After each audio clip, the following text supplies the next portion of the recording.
অনেকে অনেক কিছু বলছে আজকে রবি ঠাকুরকে নিয়ে, মনে হলো আমারও কিছু বলা দরকার।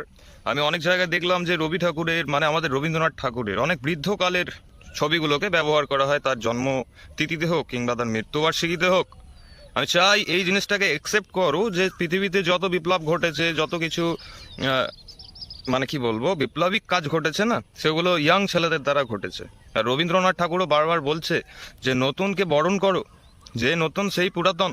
কিন্তু আমাদের দরকার চেনার, যেরকম রবি ঠাকুর তার 27 বছর বয়সে প্রচুর গান লিখেছে, যেগুলো আজও অনেক বৃদ্ধের মনকে ভালো করছে এবং তাদের মনে সহানুভূতি ভাব কিংবা যেটাকে বলো জীবনবোধ, সেটাকে আরো বৃদ্ধি করছে।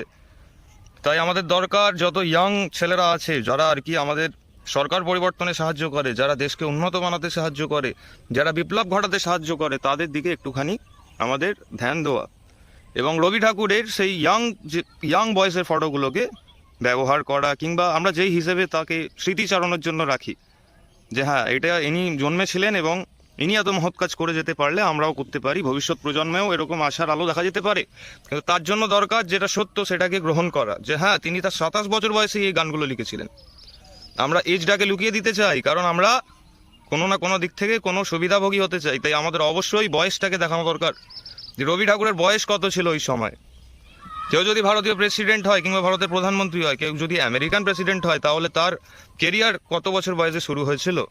এই জিনিসগুলো আমরা যতক্ষণ না তুলে ধরছি, আমাদেরকে বেশি বয়স্ক মানুষেরা সবসময় বোকা বানানোর চেষ্টা করবে যে সমস্ত কিছু ঘটেছে তাদেরই জন্য, কিন্তু অ্যাকচুয়াল যেটা সত্য নয়। আমার নাম প্রীতম, এরকম দেখা হবে আগেও। আর আমি চাই যত ইয়াং ছেলে তোমরা বলো, কথাগুলোকে জানাও, কারণ আমরাই সব থেকে বেশি গুরুত্বপূর্ণ দেশের জন্য, যেটা ফিউচার জেনারেশন, সেটাই সব থেকে বেশি গুরুত্বপূর্ণ।